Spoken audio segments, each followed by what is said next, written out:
Well, I gotta say, life is pretty much back to normal here on Culebra Road. Not much snow is left. We got first responders coming to and fro because people are getting into wrecks. Because honestly, it's actually more dangerous tonight, I think, than the other night when it was ice. Because this snow, see this? It's very slippery, and people get caught off guard by that. So, what looks like snow, they probably think it's going to be okay to drive on it, and then they slip and get into an accident. But it's all lit up too. The street lights are on. It's, pretty much back to normal, except for the spots of snow, which is still really fucking weird.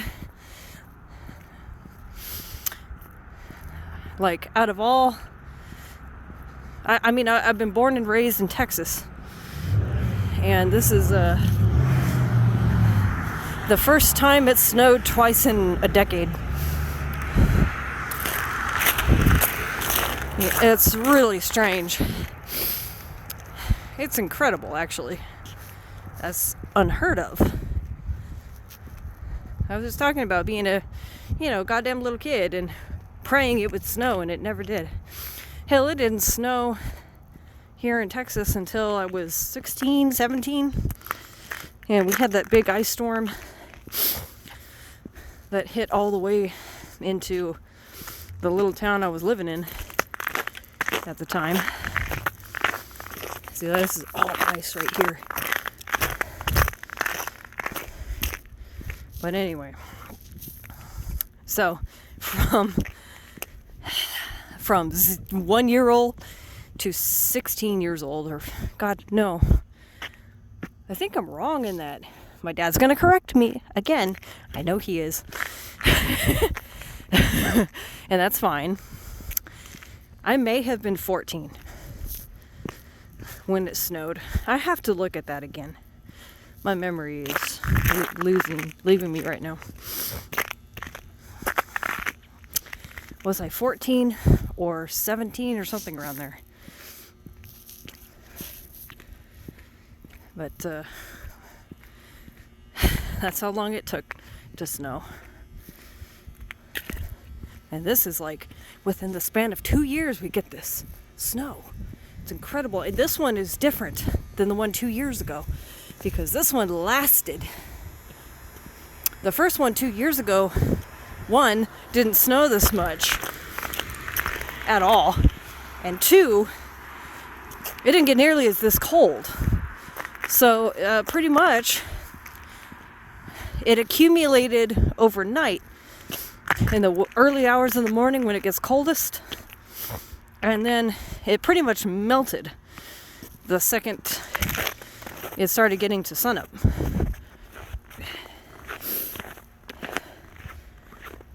So it didn't last.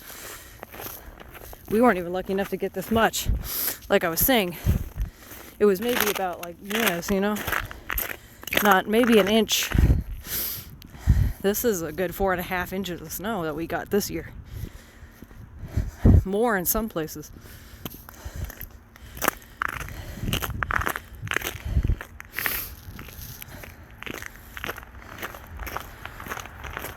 So incredible. What's happened is incredible. And I'm not complaining. The only thing is, I know a lot of people are without power, which is what's been concerning me this whole time, especially when it was the coldest. Tell you what. Yeah, there's a lot of cars out now.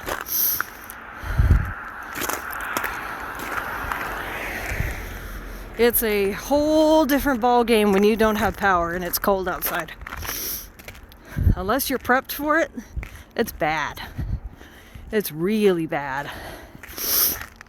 And I feel really bad for people who've been without power for hours or days even. I've heard reports of people who've been out of power for days. I mean, goddamn.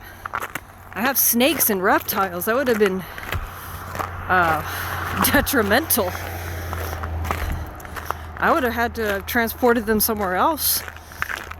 My backup plan is basically to bring them to either my friend's house, who's okay with reptiles and all that, or to take them to my mother's house.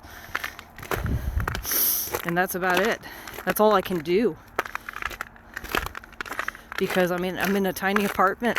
We can't stock up on much firewood, especially for stuff that's gonna last for days. Nah. Is this frozen? Yes, it is.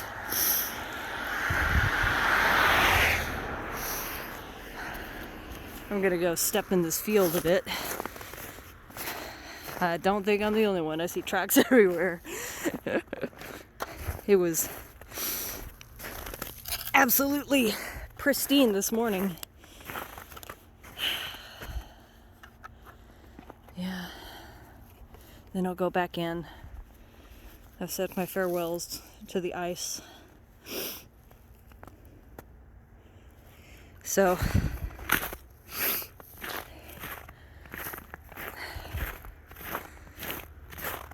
yeah. Let's follow these tracks, see what people were doing.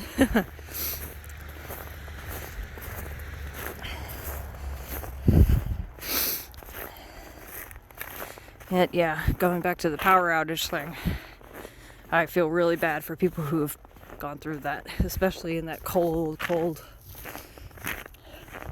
temperatures and 10 degrees. The worst is gone. By the end of yesterday, and early this morning, I knew, things were going to be all right for us. Because, the single-digit temperatures don't fuck around, When it's that cold, it's cold. And unless you are a prepper or you're equipped to deal with it, you're screwed. And that's why people really need to come together as a community during these times, especially for the elderly. And I heard about people doing that kind of thing, checking on their neighbors, and I hope it's true, especially for the neighbors who are elderly, like I said, and they don't have any relatives close to them. They need help. I'm just so thankful my apartment complex actually came through, and I don't know if it was my apartment complex, to be honest. I can't really say for sure if it was. We could have just been lucky. This is particularly thick right here. It's lovely. So, yeah, counting my blessings. I really, really am. Now, I feel like, but I think, I'm not really the type of person to be beat down by this stuff. So if we did lose power, I'm always constantly trying to find solutions. And I just don't sit down and take it. We would have been fine, for the most part. I'm always the type of person that has sort of a plan A, plan B, plan C. So, and I'm also maybe a little bit of an asshole because I'll push my way into getting something if I really need it. So, what that basically means is, sorry, Mom, if you don't like reptiles, if I couldn't get a hold of Ariana. I'm calling y'all out. If I didn't get a hold of y'all, one of y'all, snakes would have been at your doorstep, including a hectic mom. Snake mom. This is so lovely.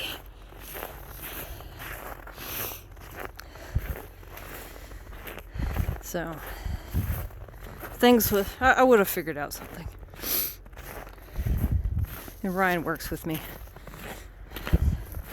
But I've already, kind of had this prepper mentality for a little while. It's not exactly a new thing. That's why I've been preserving foods and whatnot. Oh, is that a snow angel? It looked like it may have been at one point. Yeah, it was. Let's see. You gotta look at it from this way. It was a snow angel. Somebody jacked it up though. Oh no.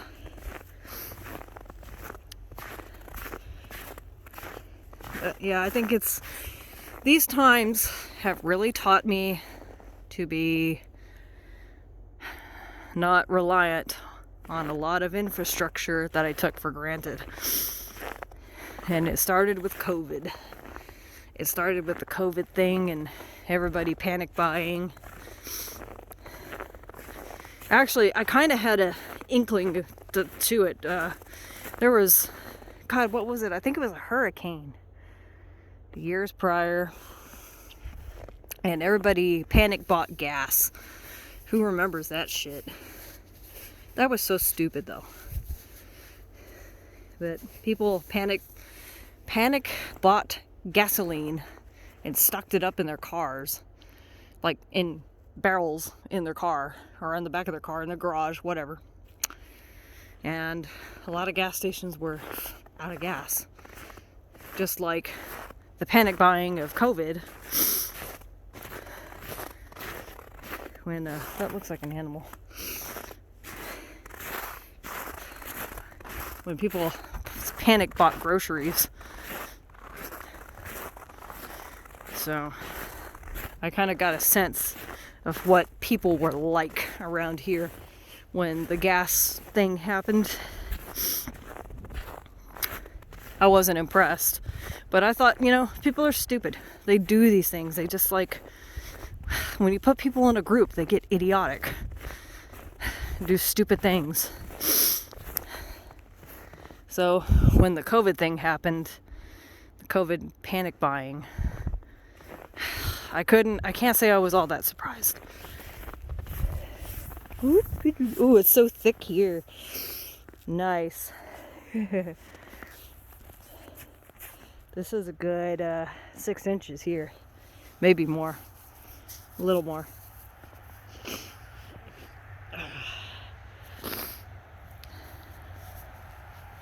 So, yeah, couldn't say I was all that surprised. I was disappointed though.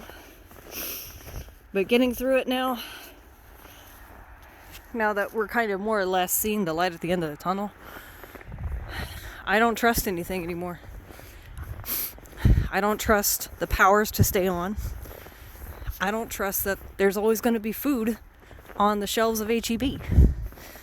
Or Walmart for that matter.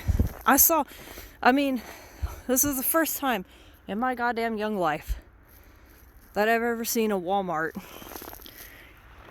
be completely cleaned out of meat. Their meat set, the whole entire section was out of meat because people panic bought it. They were out of milk. They were out of eggs. They were out of potatoes. Dry goods like beans, pasta. Ooh, it's so thick here. It's just the fun in this. Yes. That's the good stuff right there. Oh yeah.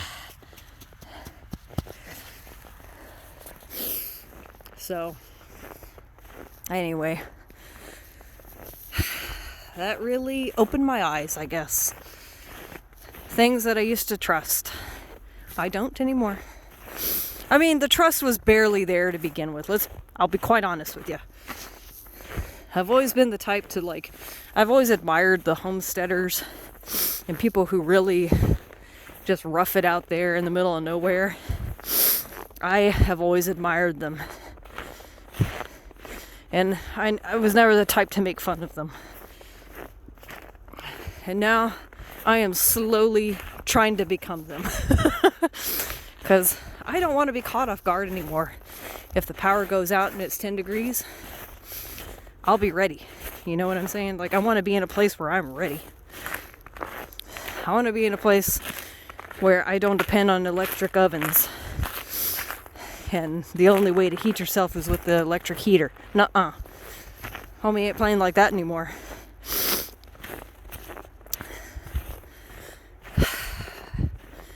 Thank God our apartment complex actually has a fireplace. We never use it. But you bet this thing continuously, no wonder why I lost it.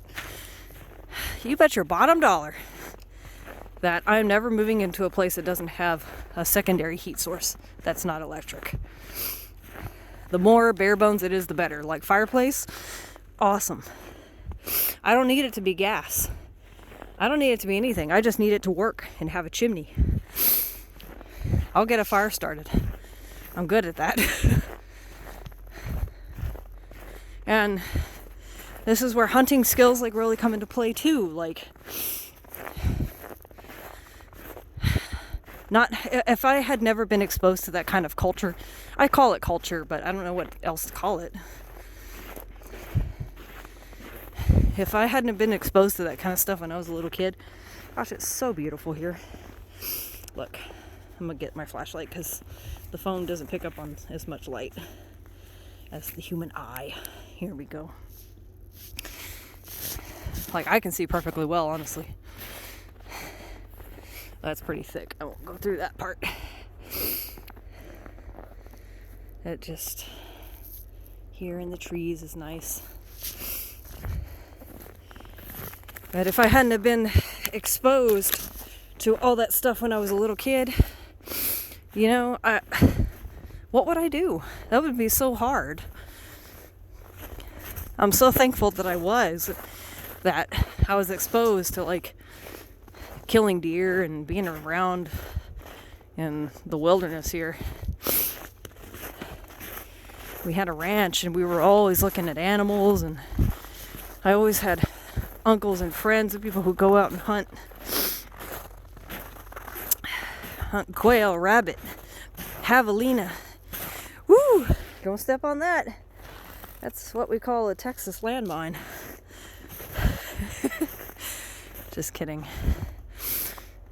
Alright, it's getting kind of rough here. Ooh, look at that. It's another one. Don't step on that. Turn back around, I guess. Yeah. This is literally just an open field that's right next to the apartment. And it's just rather perfect for taking the last snow walk, isn't it? The last patch of big snow. But anyway, thankful for all that I've had in my life, all that I've been exposed to. And some people think it's crazy to be like a prepper and I mean, you don't have to scorn the city infrastructure. But I understand why people do. And some people have the gumption to make fun of people who do. Say, you're all a backwards ass, living in the past. Oops, I stepped on another snow angel. Crap. Not that it matters, like tomorrow afternoon is gonna be melted. But anyway, I'll never make fun of preppers ever again. That's my point. Don't be surprised if one day I become one of them.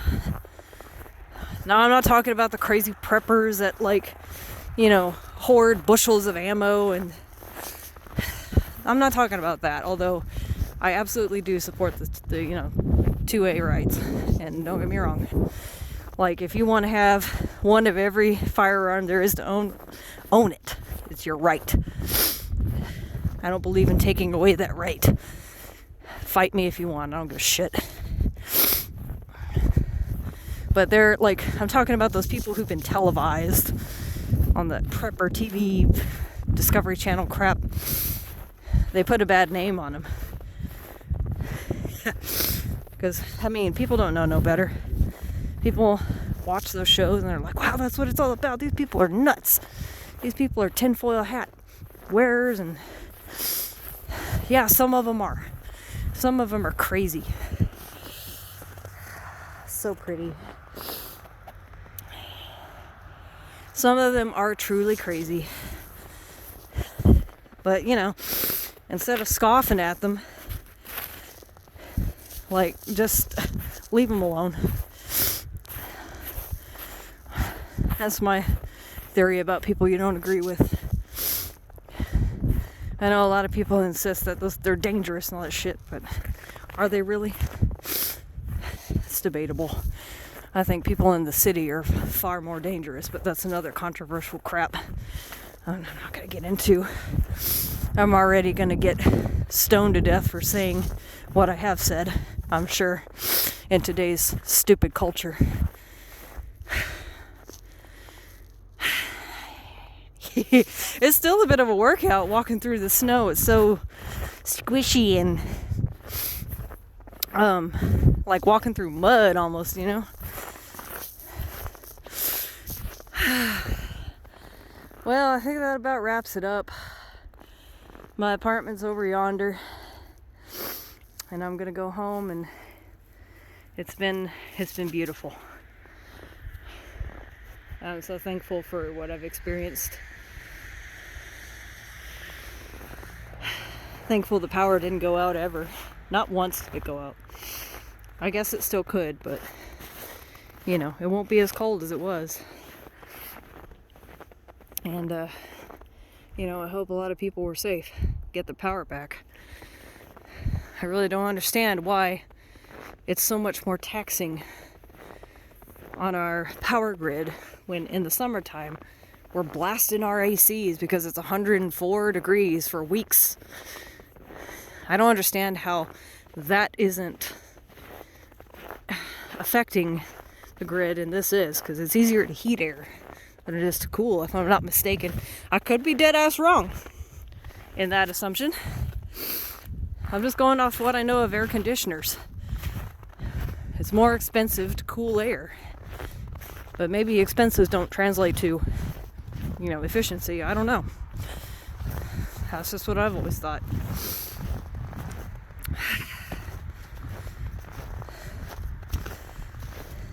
Well, if I continue on, I'm just going to be rambling. This is special, though. I'm glad everybody got to enjoy it, though. It's going to be back to normal, more or less, from now, and hell, next week it's going to be shorts and t-shirts. Screw that. I'm going to move to Montana or something. I was thinking Norway for a while, like when I was a lot younger. I was fucking entranced by Norway. But they're way too expensive for me. I'd have to save up for years just to go visit that place. They're so expensive. Montana will do. Alright, y'all. Say goodbye to this beautiful snow. Such bittersweet. Such a bittersweet thing. Yeah. Later.